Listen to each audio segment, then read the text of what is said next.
Hello friends.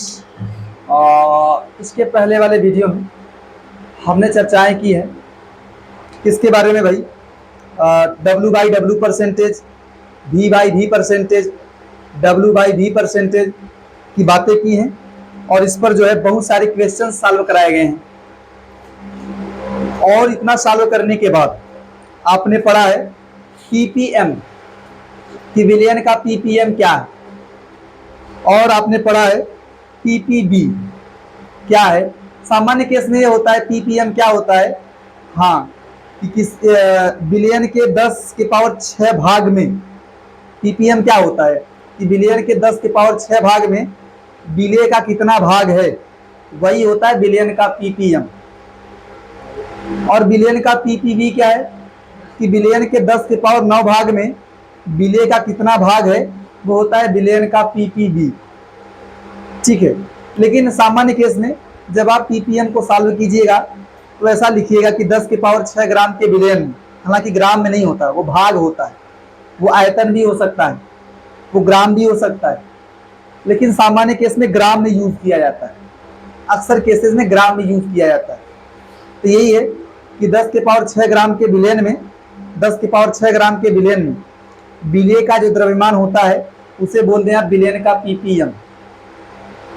ठीक है, तो अगर ध्यान दें, अगर आपको कहीं लिखा हो 3 पीपीएम, 3 पीपीएम क्लोरोफॉर्म मान लिखा है, क्लोरोफॉर्म, ये क्लोरोफॉर्म का फार्मूला है CHCl3। 3 पीपीएम क्लोरोफॉर्म का मतलब क्या है?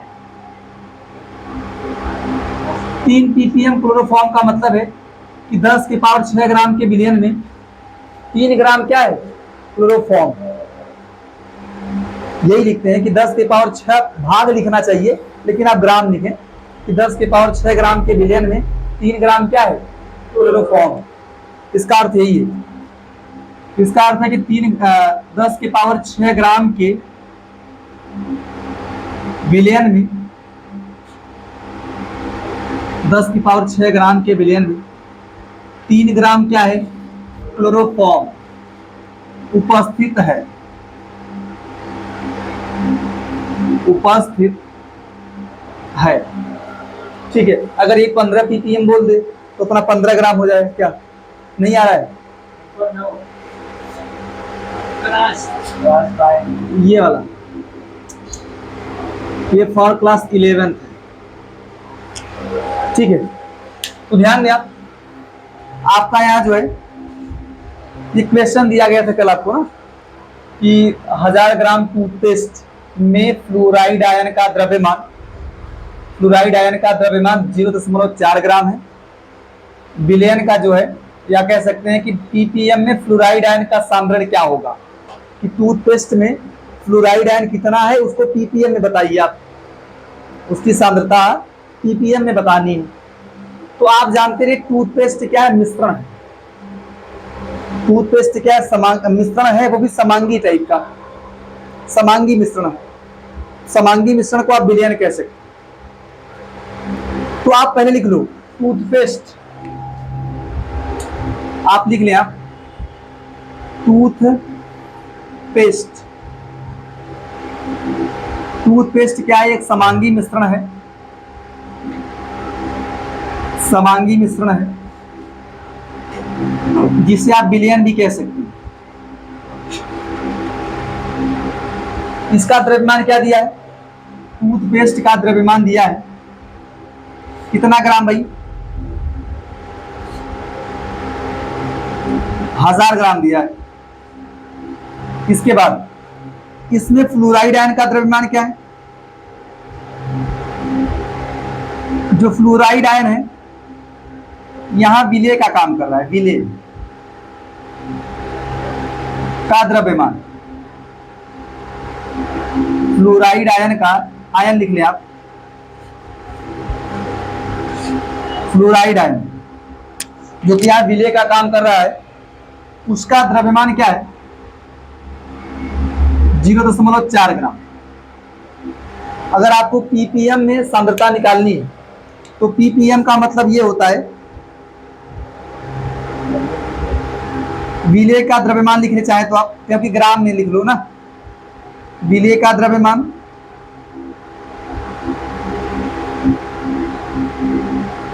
बटे विलयन का द्रव्यमान, विलयन का द्रव्यमान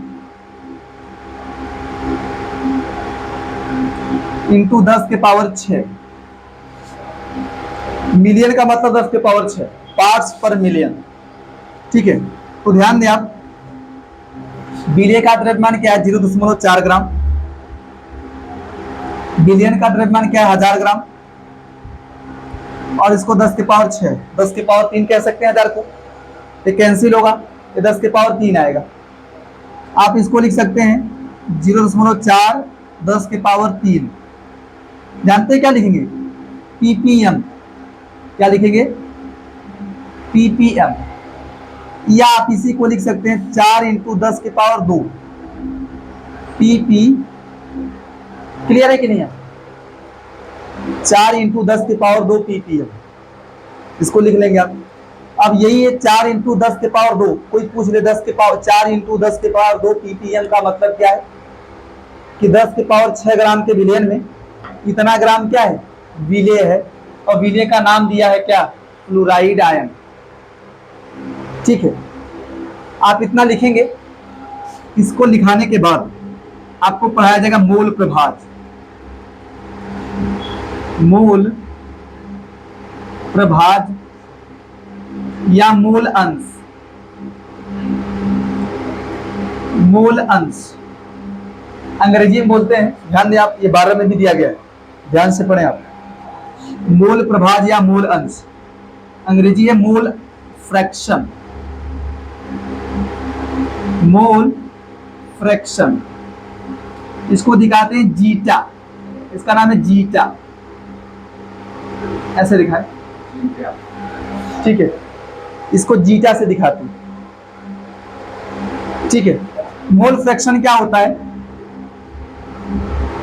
मोल फ्रैक्शन होता है कि अगर आप देखिए किसी का भी मोल फ्रैक्शन निकालना, मोल फ्रैक्शन का सामान्य फार्मूला है कि विलयन के किसी एक घटक का मोल, सामान्य केस में विलयन के 2 घटक होते हैं। सामान्य केस में क्या विलयन के 2 घटक को भी करते हैं, विलेय और विलायक। तो मोल फ्रैक्शन का ये फार्मूला होता है कि विलयन के किसी एक घटक के मोलों की संख्या बटे विलयन के सभी घटक के मोलों की संख्या। विलयन के किसी एक घटक के मोलों की संख्या बटे विलयन के सभी घटक के मोलों की संख्या।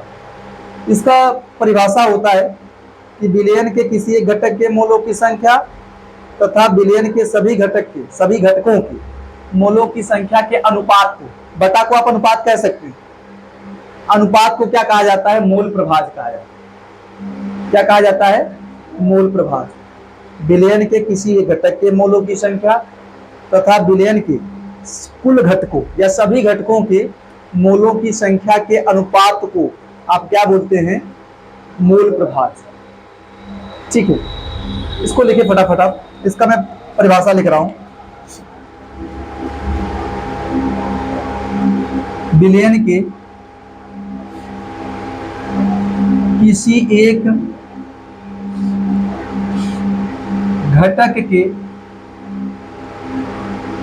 मोल की संख्या लिखिएगा, मोल की संख्या, मोलों की संख्या तथा विलयन के सभी, या कुल भी कह सकते हैं, कुल का मतलब पूरा, टोटल जितना भी है, सभी घटकों के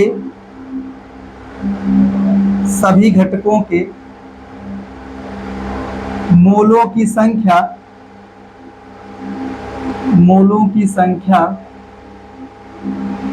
के अनुपात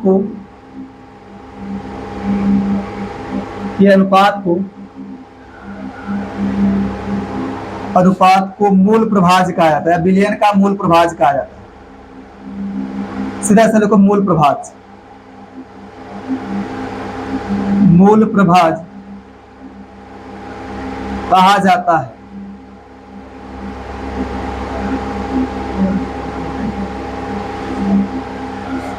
इसको लिखिए आप।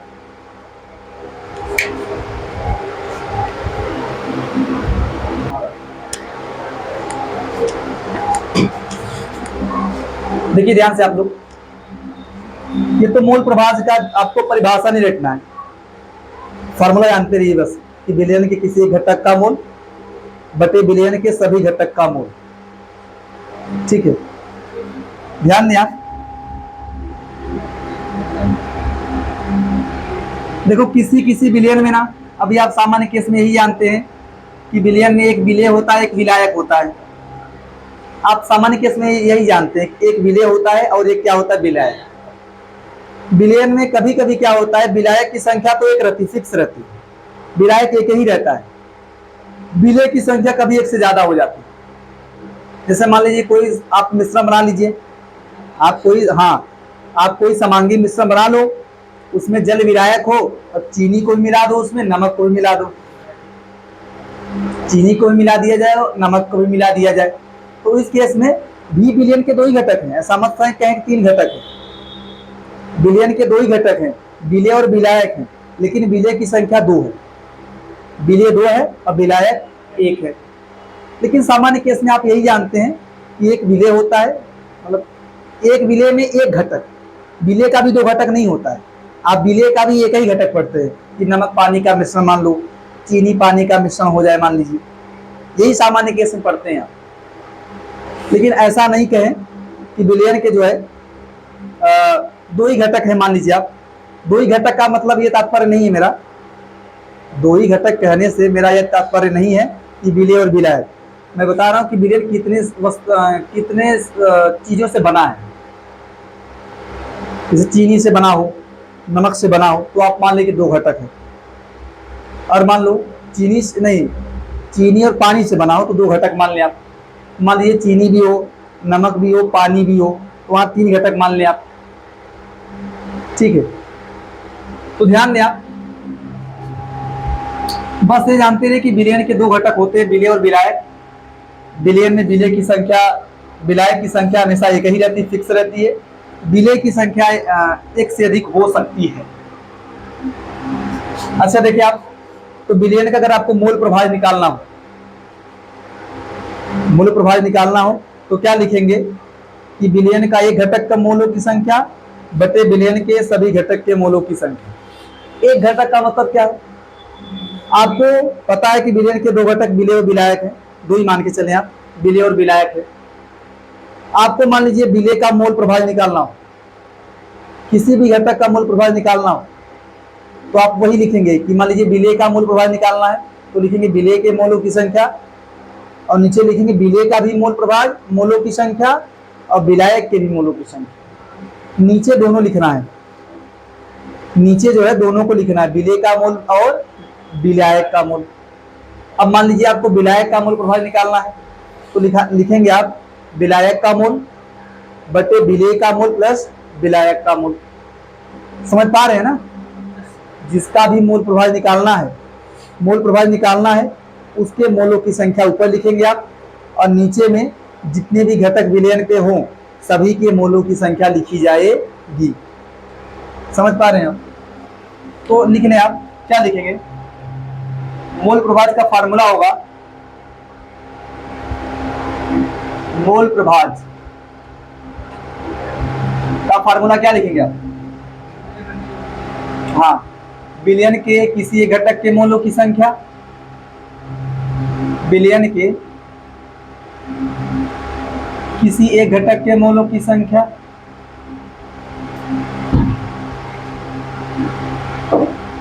घटक के मोलों की संख्या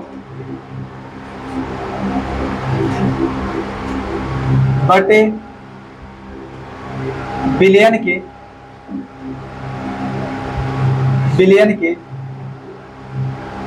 सभी घटकों के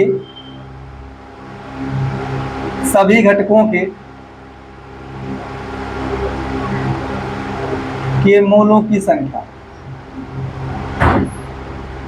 की संख्या, अब देखो मान लो, आप मान लें कि माना विलयन के दो घटक विलेय और विलायक है। ऐसे मान लिया, माना किसी विलयन के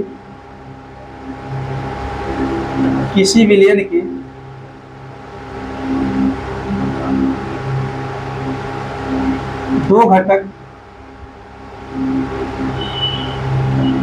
कौन कौन है भाई? विलेय और विलायक।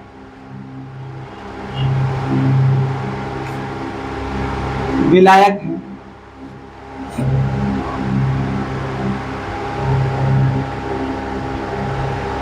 तो इनका मोल प्रभाज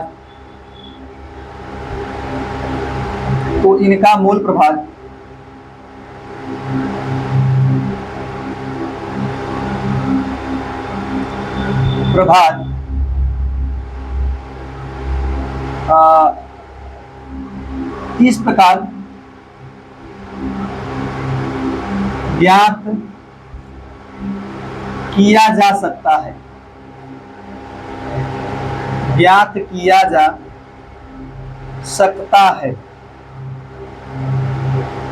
बस ये जानते रहिए कि मोल प्रभाज हम प्रत्येक घटक के लिए निकालते हैं, कि विलेय के लिए अलग निकालते हैं, विलायक के लिए अलग, जितने भी घटक हो सब के लिए अलग अलग निकालते हैं।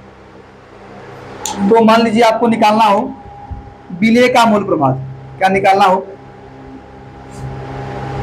विलेय का मोल प्रभाज तो क्या निकालेंगे आप? विलेय का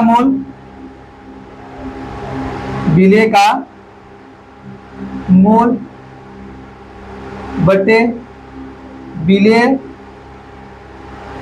प्लस विलायक का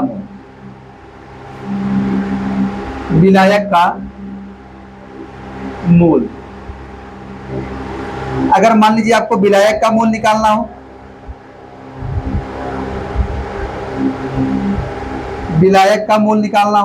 मोल प्रभाज निकालना हो, मोल प्रभाज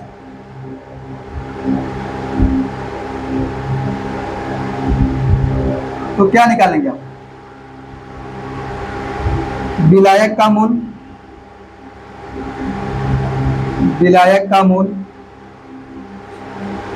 बटे वही विलेय प्लस विलायक का हो, चाहे विलायक प्लस विलेय कर दो, विलेय प्लस विलायक का मोल। क्लियर है आप? इसमें देखिए आपको प्रॉब्लम तो नहीं होनी चाहिए।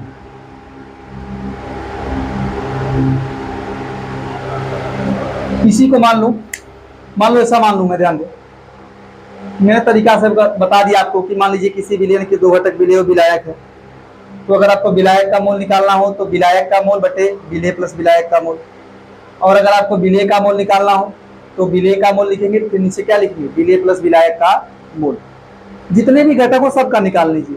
मान लीजिए आपसे बोला गया हो कि कोई विलयन है उसमें एल्कोहल और जल है, ध्यान दिया, कोई विलयन है उसमें एल्कोहल है और क्या है? जल।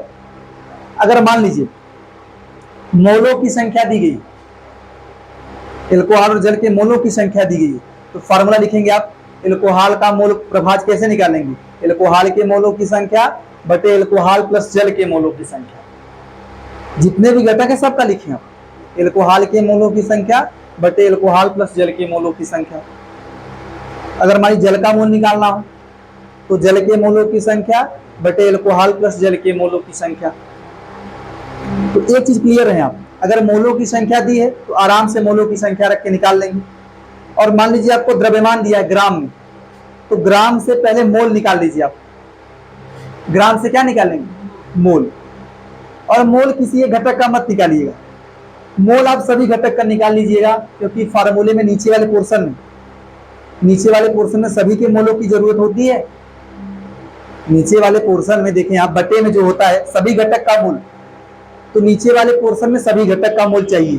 तो आप क्या करें, सबका मोल निकाल के वहीं रख दिया करें, और जिसका मोल निकालना हो, जिसका मोल प्रभाज निकालना हो, उसका मोल ऊपर लिखेंगे, और जितने भी घटक है सबका मोल नीचे लिखा जाएगा। समझ पा रहे हैं आप? अच्छा, इसको लिखो,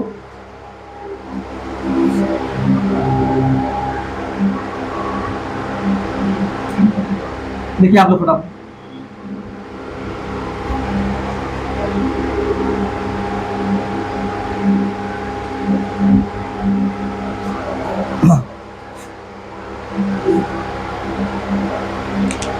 अच्छा देखो, मान लीजिए आपसे ऐसा प्रश्न पूछा जाए, मैं प्रश्न के तरीके से बता दे रहा हूँ।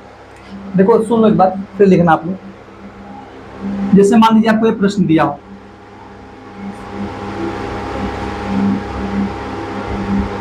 किसी विलयन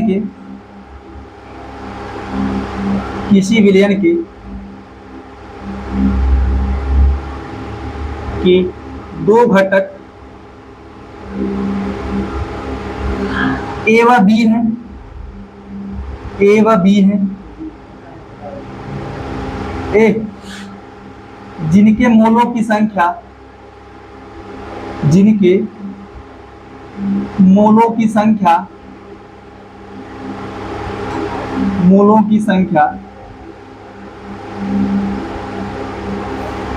एन ए व एन बी। एन ए का मतलब ए का मोल को यहां से दिखाते हैं। एन ए का मतलब ए का मोल और एन बी का मतलब बी का मोल। जिनके मोलों की संख्या एन ए व एन बी है, ए व बी के मोल प्रभाज की गणना करें। ए व बी के मोल प्रभाज की गणना करें। प्रभाज की गणना करें या कीजिए। कैसे निकालेंगे आप? मान लीजिए ए का मोल प्रभाज निकालना हो, ध्यान दें आप, अगर आपको ए का मोल प्रभाज निकालना हो, ए का मोल प्रभाज, इसको दिखाते हैं जीटा ए। जीटा का मतलब मोल प्रभाज है, और किसका? ए का। जीटा ए दिखाइए आप लोग, ठीक है। तो जीटा ए क्या लिखेंगे? लिखेंगे ए का मोल बटे ए व बी दोनों का मोल, यही नहीं लिखेंगे? तो लिखेंगे ए का मोल बटे ए व बी का मोल, ए व बी का मोल। तो क्या निकालेंगे आप? जीटा ए निकलेगा आपको, ए का मोल एन ए है, और यहां फिर एन ए का mole N A plus N B. Clear हो पा रहे हैं आप? यही देखिए, क्लियर रहे आपने। ऐसे मान लीजिए बी का मोल प्रभाज निकालना हो, बी का मोल प्रभाज, तो लिखेंगे जीटा बी। तो क्या लिखेंगे आप इसके लिए? बी का मोल बटे ए व बी का मोल। ये देखो आएगा ना, यहां देखिए। हाँ, तो क्या लिखेंगे आप? जीटा बी बराबर क्या लिखेंगे? एन बी बटा N A plus N B. आ रहा है ना? एन बी बटा N A plus N B. Clear है ना? फटाफट लिखो इसको।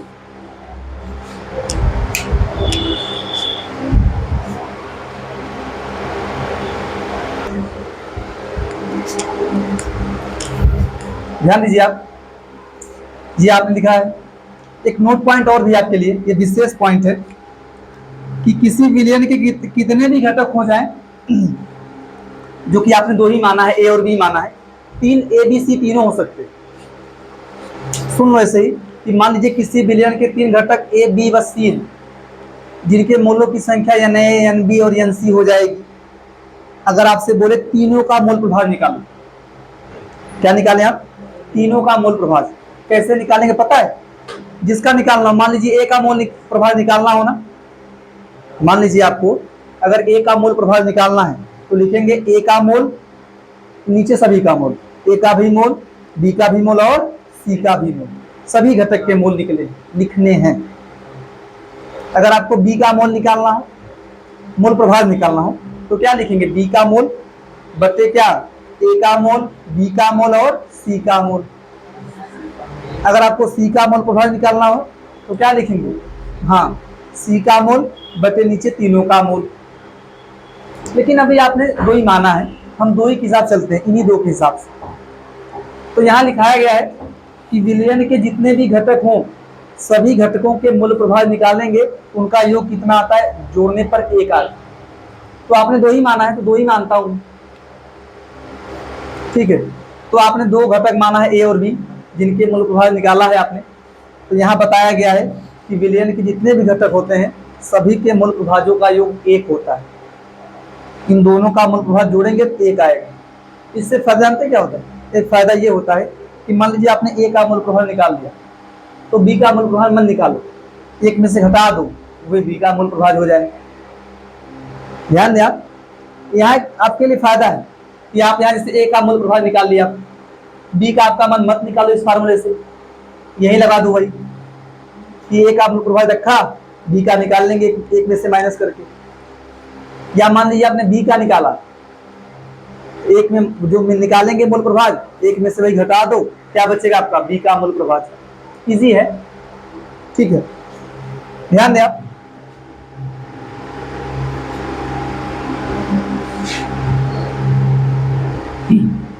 मान लीजिए आपको प्रश्न दिया जाए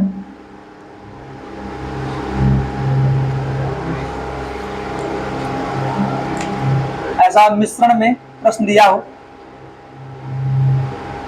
मिश्रण में ऐसा लिखो ए व बी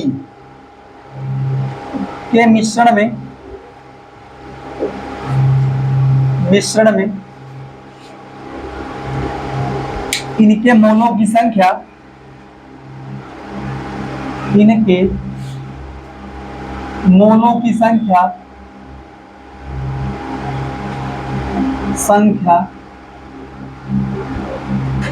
क्रमशः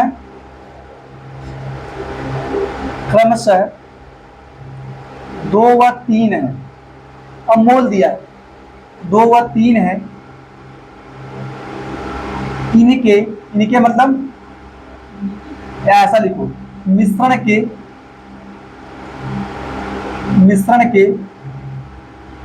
प्रत्येक घटक के लिखिए, प्रत्येक घटक के मूल प्रभाजों की या मूल प्रभाज की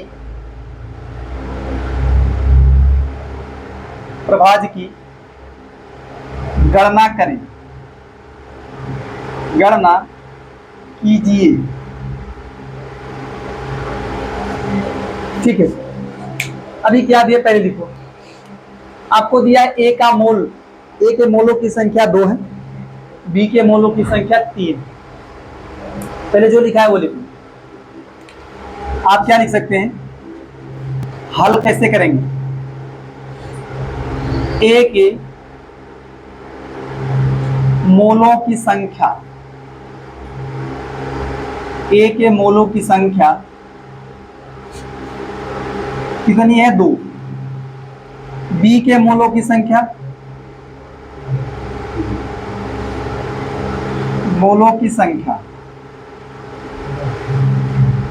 क्या लिखेंगे आप, 3।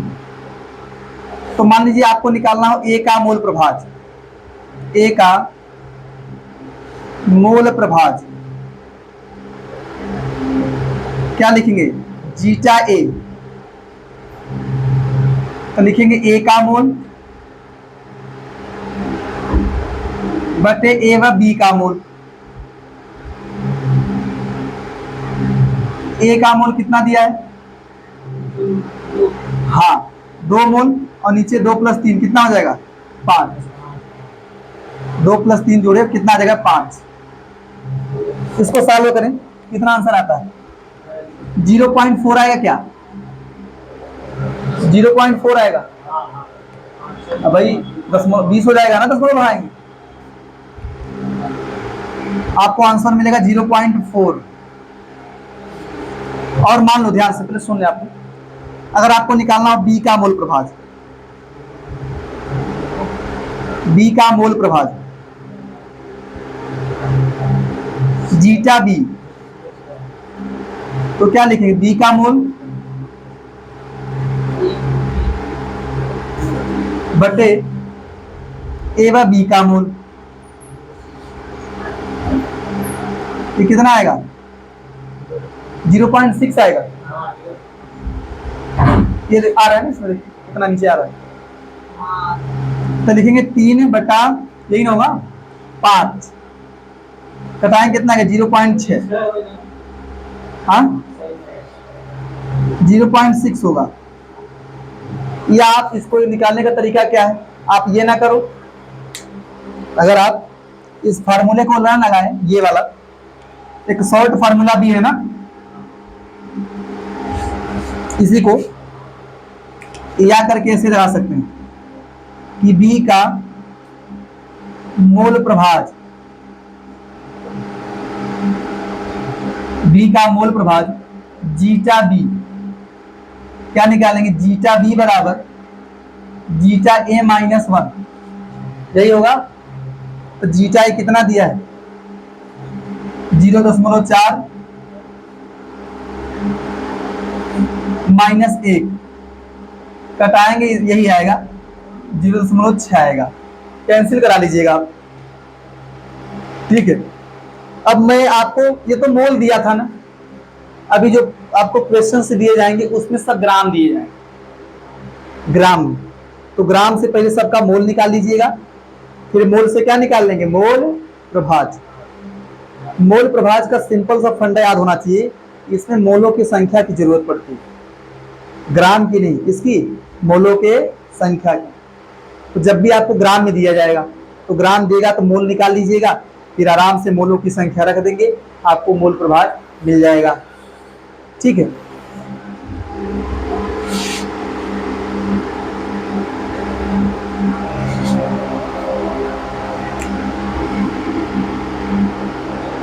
एक प्रश्न लिखें आप, 72 ग्राम जल तथा 92 ग्राम एथिल एल्कोहल, एथिल एल्कोहल को परस्पर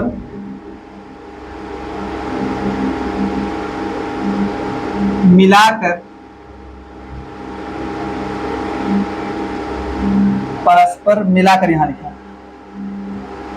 मिलाकर एक विलयन प्राप्त किया गया है या एक मिश्रण प्राप्त किया गया है, विलयन प्राप्त किया गया है,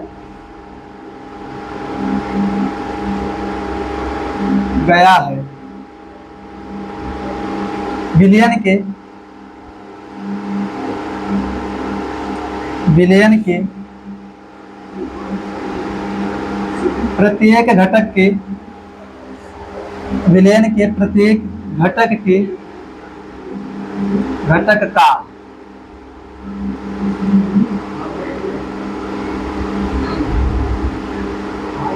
मोल प्रभाज की गणना करें,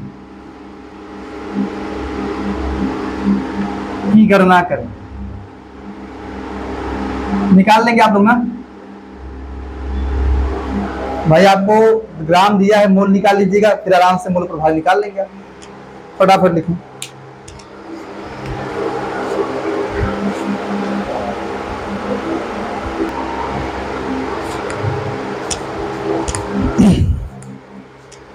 ध्यान दीजिए आप लोग, आपको दिया क्या गया है 72 ग्राम जल और 92 ग्राम एथिल एल्कोहल दिया गया है, और इसमें बोला गया है इनको मिलाया गया है, मिलाने के बाद विलयन प्राप्त हुआ है, आपस में बढ़िया से मिल जाते हैं, विलयन प्राप्त हुआ है, और पूछा है कि विलयन के प्रत्येक घटक के, विलयन के दो ही घटक हैं, जल है और एथिल एल्कोहल है, प्रत्येक घटक, इन दोनों घटक के मोल प्रभाज निकालनी है, ठीक है। तो पहले मोल निकाल लीजिए आप, विलयन के दोनों जितने भी घटक हो सबका मोल निकाल लो, क्योंकि मोल प्रभाज में जितने भी घटक होते हैं सबकी आवश्यकता पड़ती है। तो आप पहले से मोल निकाल लो, आप निकालें जल का मोल, हल्स करें यहां से, H2O का मोल,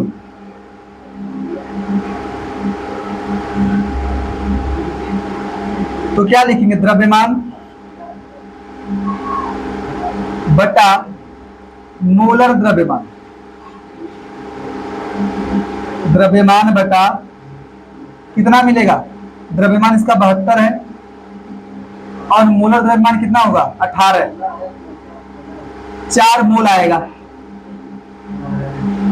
ठीक है, इसके बाद याद तो नहीं आएगा ज्यादा, मैं ऊपर निकालता हूं।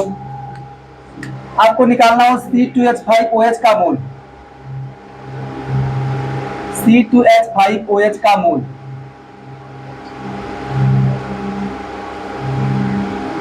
पहले आप मोल निकाल लीजिए, फिर मोल प्रभाज निकाले आराम से।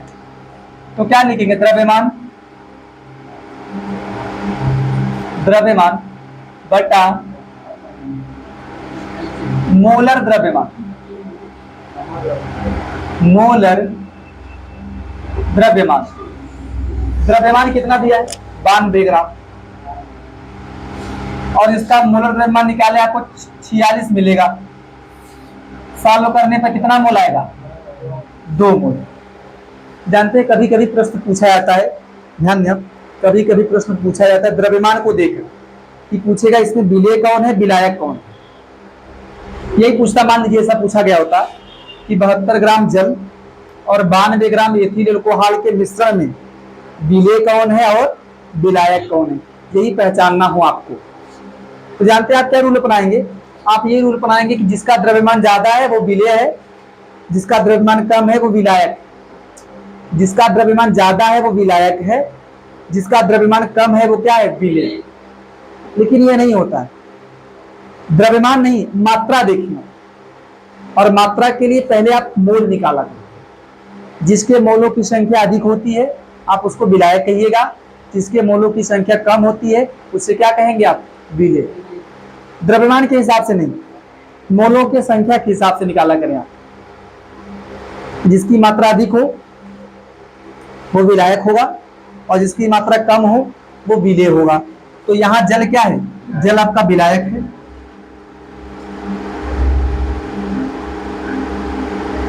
और ये क्या है? ये विलेय है। कभी कभी ऐसा प्रश्न पूछ लिया जाता है तो बच्चे, अक्सर बच्चे, मैक्सिमम बच्चे ये आंसर करेंगे कि एथिल अल्कोहल क्या है? विलायक है, और जल क्या है? विलेय है। द्रव्यमान को देख के बता देंगे, लेकिन द्रव्यमान को देख के नहीं बताना है, आपको मोलों की संख्या निकालनी है। फिर उसके हिसाब से देखना है किसके मोलों की संख्या अधिक है, किसके मोलों की संख्या कम है।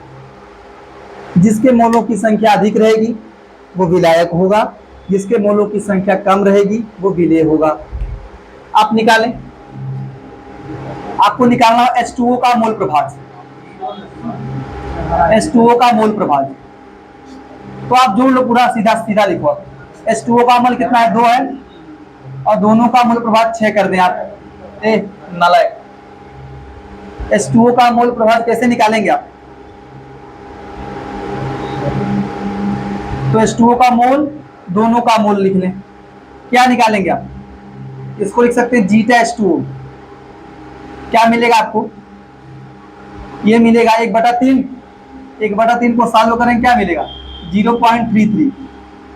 ऐसे ही सॉल्व कर लो, दशमलव बढ़ा के 20 कर लो, अपना सॉल्व कर ले।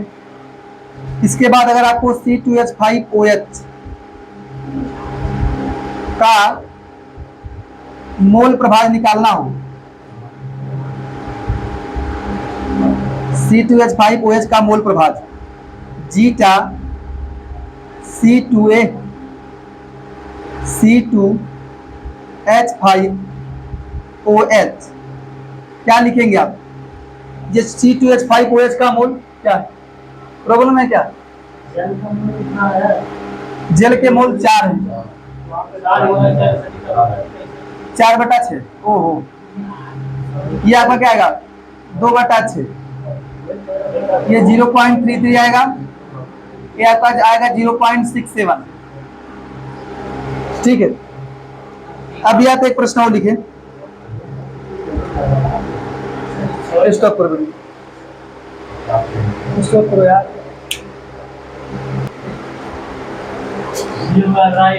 ध्यान दीजिए, आप लोग ध्यान दीजिए, बातें ना हो।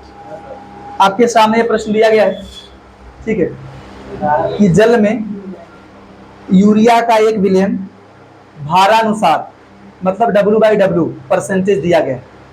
भारानुसार 6% है। अगर यही आयतन अनुसार बोला होता तो V/V परसेंटेज होता।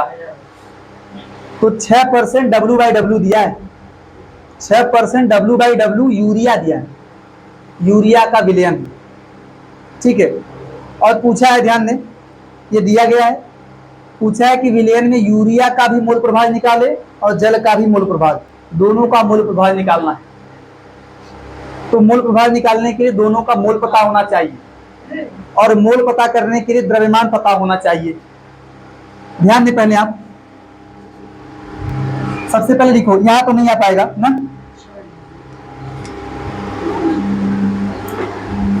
ध्यान दीजिए आप लोग।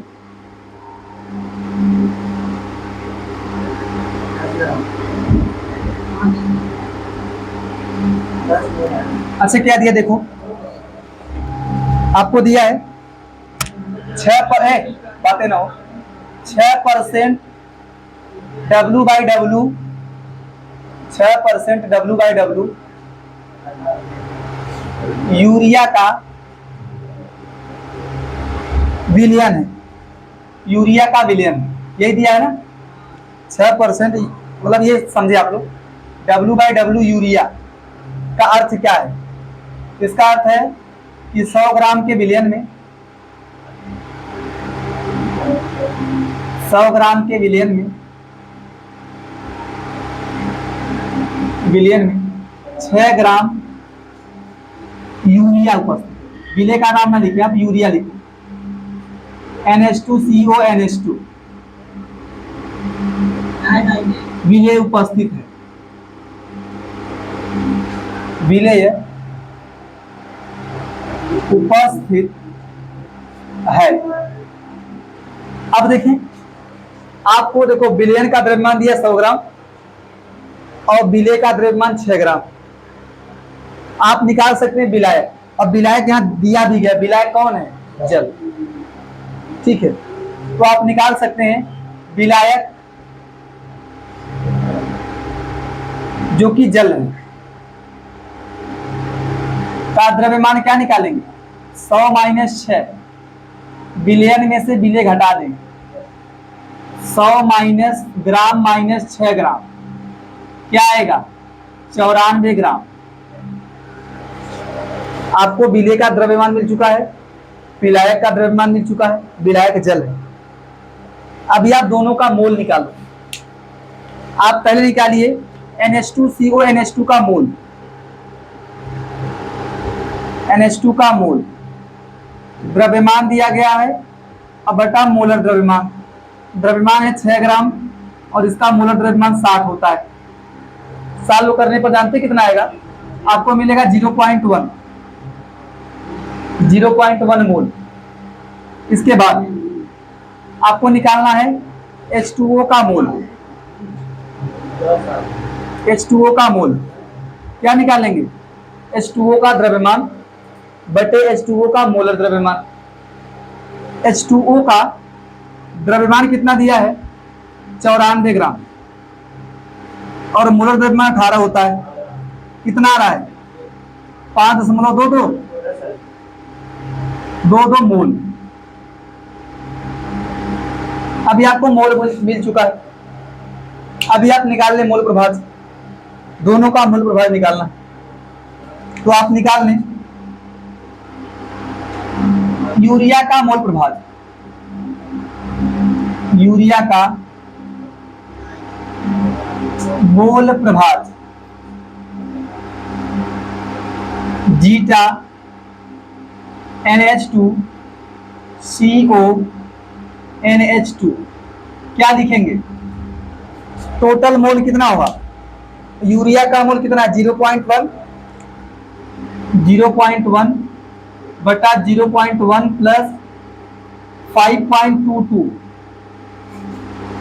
ये कितना आएगा? देखो 0.1, इसको जोड़ेंगे कितना आएगा, ये आपका आ जाएगा 0.32 आ रहा है क्या, नहीं 5.32, सॉल्व करें कितना आ रहा है, इसको पूरा सॉल्व करो कितना आ रहा है देखो। और देखो अगर आपको H2O का मोल प्रभाव निकालना हो, H2O का मोल प्रभाव जीटा H2O क्या निकालेंगे आप, जल का मोल 5.22 बटे 5.32, ये लगभग आपका आएगा 0.99 हो सकता आ जाए, कितना है देखो, सॉल्व करें आप, ठीक है।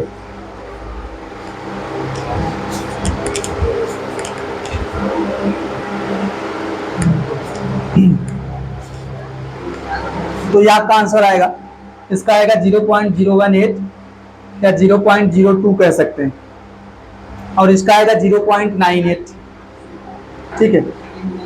तो आज जो है बोल प्रभाज पर आपने बहुत सारे क्वेश्चन सॉल्व किए हैं, आज के लिए इतना ही। इसके बाद जो है अगले वीडियो में आपसे चर्चा की जाएगी सांद्रता के ऊपर, सांद्रता क्या है, नॉर्मलता क्या है, और समय रहेगा तो वहां मोलरता की भी चर्चा की जाएगी।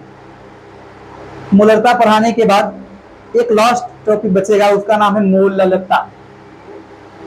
हाँ, ये इतने टॉपिक्स आपको पढ़ाए जाएंगे, और ये सभी के सभी टॉपिक्स आप कहाँ पढ़ेंगे, 12 में पढ़ेंगे दोबारा, तो आप बढ़िया से पढ़िएगा, ठीक है। आज के लिए इतना ही।